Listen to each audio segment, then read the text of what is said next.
Welcome back to a brand new TV show review here in Max Talks Movies. We're going to break down episode 2 of season 2 of the HBO/HBO Max show, Euphoria. Welcome back to Max Talks Movies. My name is Max Denenberg. If you're new to the channel, please subscribe, ring the bell. That's how you support the channel in the best way possible. I do movie reviews, these type of TV show reviews, streaming platforms, movie rankings, box office breakdown shows. Please subscribe.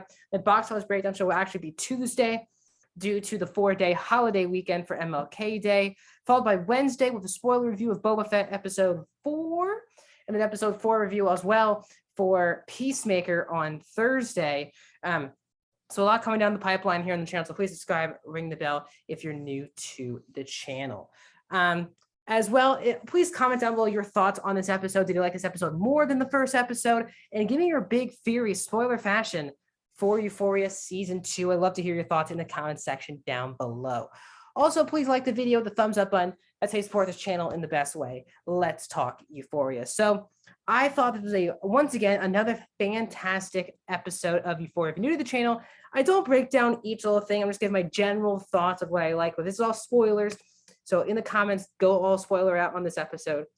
So this episode, for the most part, accomplishes one thing, and it does it really well, which is, where is all of our characters at mentally heading into the big overarching story of the season? Last week was basically a catch up with all of our characters, really except Rue and Joel, because we already had them have their own episodes after season 1, catching up with all of the characters starting with a huge origin story for Fez, which then led to Fez beating up Nate at the end of the first episode.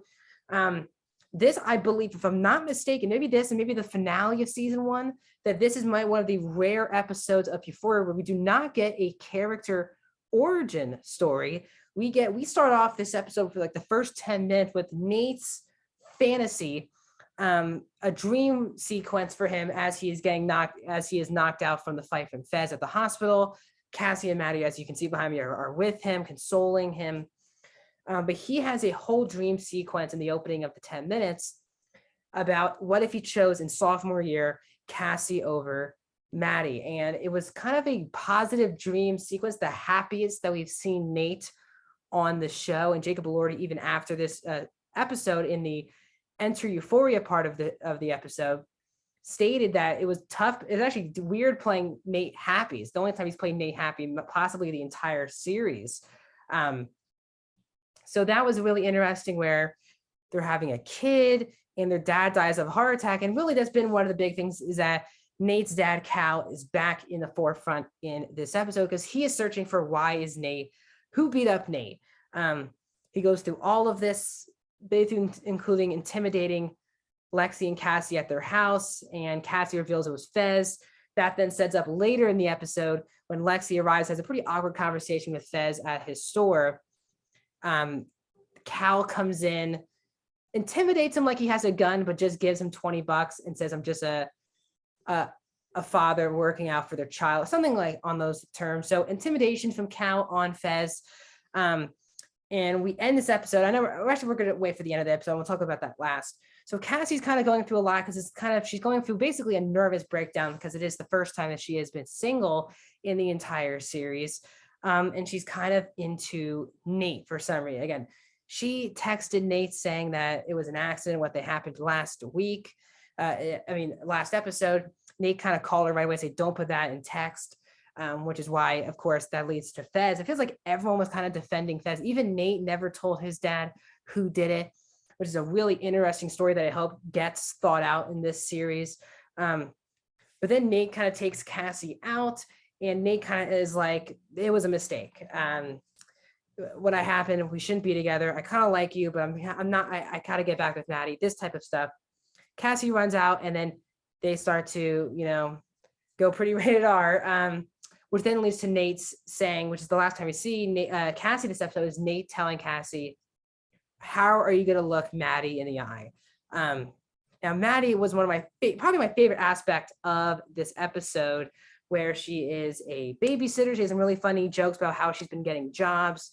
But this really is working for this babysitter, wearing all these fancy clothes, but she's clearly still in love with Nate, and she can't can't get him out of her head. He texted something nice to her. She really, it meant the world to her. But then she calls Nate when Nate's in the car with Cassie. Nothing.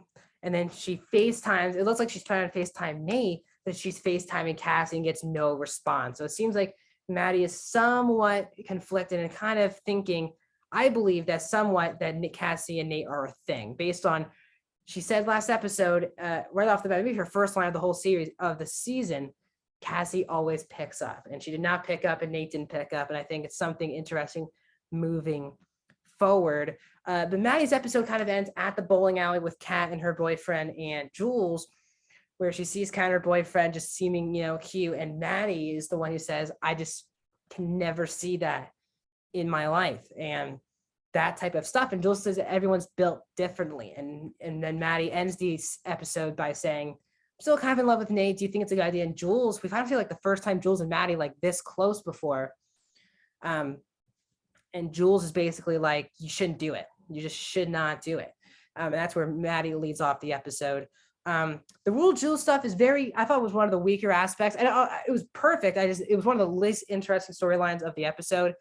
Rue's basically back doing drugs, and he finally introduces her to her friend who we saw last week, to Jules. Jules is kind of jealous, feels like Rue clearly has a crush on Rue, and Jules kind of thinks Rue has a crush on him. So Jules is kind of baffled. She cries in the bathroom. Rue doesn't really take Jules's thoughts or feelings that seriously.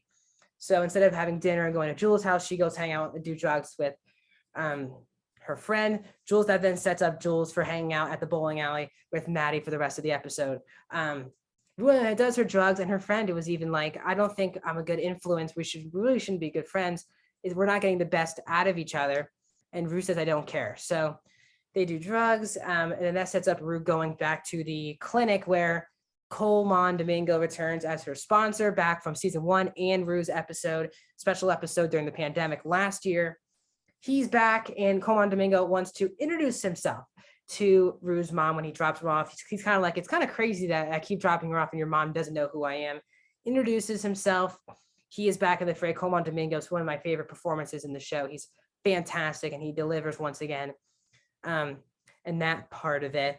Other than that, Faye is now hanging out at Fez's house, staying at Fez's house after what happened at the end of during the first episode. I'm trying to make sure I'm getting to everyone. Lexi also has a whole backstory about how she wants to do stuff, but kind of pushes back, and she continues that at Fez's shop where Cal comes in.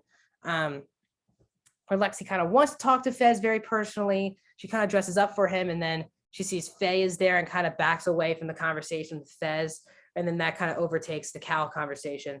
But let's get to the very last part of the episode, which is a conversation between Nate and Cal. And basically, Nate lays it all on Cal. But he kind of says it in a way that he's like, I kind of stuck up for you. You did this thing with Jules. And then, Jules told Rue, and then Rue told Fez. And now Fez is beating me up.